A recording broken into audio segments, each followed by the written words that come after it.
बिस्मिल्लाहिर्रहमानिर्रहीम। Welcome to सरकारी job गुरु। दोस्तों, सेल्स टैक्स एक्ट 1990 को हम पढ़ रहे थे, जो इनलैंड रेवेन्यू की जो जॉब्स आई हैं इंस्पेक्टर की, उसके लिए मैंडेटरी है। तो इसकी फर्स्ट वीडियो हमने देखी, जिसको आप ऊपर राइट कॉर्नर में उसका लिंक देख भी सकते हैं। तो अगर आपने वो वीडियो नहीं देखी तो आप वो वीडियो भी देखें, और इसी को हम कंटिन्यू करेंगे। उसमें मैंने पहले 10 डेफिनेशंस बताई थी सेक्शन 2 की, और आगे हम चलते हैं अभी 11वीं डेफिनेशन की तरफ, जिसमें है exempt supply. Means a supply which is exempt from the tax, यानी ऐसी चीज़, ऐसी सप्लाई जिसके ऊपर सेल्स टैक्स जो है वो नहीं लागू होगा, जिसमें सेल्स टैक्स की छूट है। 12वें में कहते हैं goods, every kind of movable property other than actionable claims, money, stock, shares और सिक्योरिटीज़, यानी पैसे या जो स्टॉक, जो शेयर्स वगैरह है, उसके अलावा जो भी मूवेबल प्रॉपर्टी है जिसको हम मूव कर सकते हैं एक जगह से दूसरी जगह, या जो है ना उसको हम ट्रेड कर सकते हैं, तो उसको क्या कहते हैं? उसको गुड्स कहते हैं। उसको हम, जैसे हम एक्सपोर्ट्स करते हैं चीज़ें, इंपोर्ट करते हैं, तो ऐसी चीज़ों को हम गुड्स कहते हैं। तो इसका मतलब ये है। इंपोर्टर का मतलब ये है कि a person imports any goods into Pakistan. Importer का मतलब वो है कि जो पाकिस्तान में चीज़ें लेकर आ रहा है। क्या लेकर आ रहा है? गुड्स लेकर आ रहा है। और गुड्स आपने देखा कि ऊपर क्या है, वो ये चीज़ें अगर वो इंपोर्ट कर रहा है तो उसको इंपोर्टर कहेंगे। सेक्शन 2 के 13 की जो सब सेक्शन है उसके मुताबिक। इनपुट टैक्स 14 में है इनपुट टैक्स। इनपुट टैक्स ये है कि एक रजिस्टर्ड बंदा, जो उसको, उसके बारे में भी ये बात हो रही है। Tax levied under this act on supply of goods to the person. ठीक है, अब ये बंदा जब किसी भी गुड्स की सप्लाई करेगा तो उसके ऊपर जो टैक्स लगेगा उसको इनपुट टैक्स कहते हैं। ठीक है, या वो इंपोर्ट करेगा कोई भी गुड्स, उसके ऊपर अगर टैक्स लगेगा तो उसको भी इनपुट टैक्स कहेंगे। और इसके अलावा इन रिलेशन टू गुड्स और service acquired by person, tax levied on manufacture, या वो कोई चीज़ बना रहा है या प्रोड्यूस कर रहा है, या और कोई भी, या सर्विस दे रहा है, यानी जैसे इंजीनियर, डॉक्टर, ये अपनी सर्विसेज देते हैं, या कंसल्टेंट अपनी सर्विस देते हैं, तो इसके ऊपर जो टैक्स लग रहा है, या वो कोई चीज़ बना रहा है, मैन्युफैक्चर कर रहा है, तो उसके ऊपर जो टैक्स लगेगा उसको भी हम इनपुट टैक्स कहेंगे।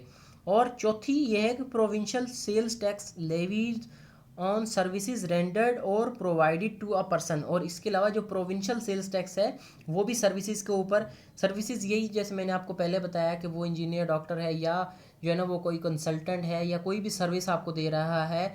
तो जैसे होम क्लीनर हो गया, या इलेक्ट्रिशियन है, या कोई भी दूसरे जितनी भी सर्विसेज हैं हमारे मुल्क में, उसके ऊपर जो सेल्स टैक्स लगेगा उसको क्या कहेंगे? Input tax. तो ये 4 कैटेगरीज हैं इनपुट टैक्स की।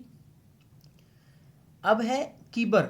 कीबर का मतलब ये है Karachi inter bank offered rate prevalent in first day of each quarter of the financial year, यानी जो उसका जो ऑफर्ड रेट है कहाँ पर, कब? First day of each quarter of financial year. तो इसको हम क्या कहते हैं? कीबर कहते हैं। यानी इंटर बैंक का जो रेट है, एक्सचेंज रेट है, उसको कीबर कहते हैं। Online market place. Online market place में इसमें है includes an electronic interference such as e commerce platform, portal, similar means which facilitate sale of goods including third party sale. Online market place जैसे हमने देखा अमेजोन वगैरह है, या दूसरे हम देखते हैं दराज है, अलीबाबा है, इनको क्या कहते हैं? Online market place. जहाँ पर जो है वो एक पार्टी सेलर है, दूसरी जो है ना वो क्या कर रही है? ख़रीद रही है, और तीसरी जो है वो सर्विस प्रोवाइड कर रही है। जैसे अमेजोन खुद है तो वो थर्ड पार्टी है। Open market place. Open market place का मतलब ये है कि means the consideration in money which that supply और similar supply would generally fetch in an open market, यानी किसी भी चीज़ की प्राइस, मिसाल के तौर पे मैं एक मोबाइल बेचना चाह रहा हूँ, तो वो जितनी प्राइस उसकी ओपन मार्केट में, हम क्या करते हैं, मोबाइल या कोई भी चीज़ हम बेच रहे हैं, बाइक है या कार है या कोई भी चीज़ है, वो हम क्या करते हैं? उसकी मार्केट लगवाते हैं, कि हम मार्केट में चेक करते हैं उसकी प्राइस कितनी है। तो उसको कहते हैं ओपन मार्केट प्राइस। हम जो मांग रहे होते हैं, जो, या जो वो देने वाला होता है, वो एक अलग चीज़ होती है, लेकिन जब हम मार्केट टच करते हैं तो उस क्या कहते हैं? Open market price. Output tax in relation to a registered person means, अब पहले इनपुट पढ़ा था, अभी आउटपुट है। Tax levied under this act on supply of goods made by the person. अब जो सप्लाई करेगा उसके ऊपर टैक्स लगेगा, उसको क्या कहेंगे? Output tax. Tax levied on manufacture, production of goods और रेंडरिंग और providing service by the person, और इसी तरह जब वो सर्विसेज प्रोवाइड कर रहा है या कोई भी चीज़ मैन्युफैक्चर कर रहा है या प्रोड्यूस कर रहा है, उसको भी आउटपुट टैक्स कहेंगे।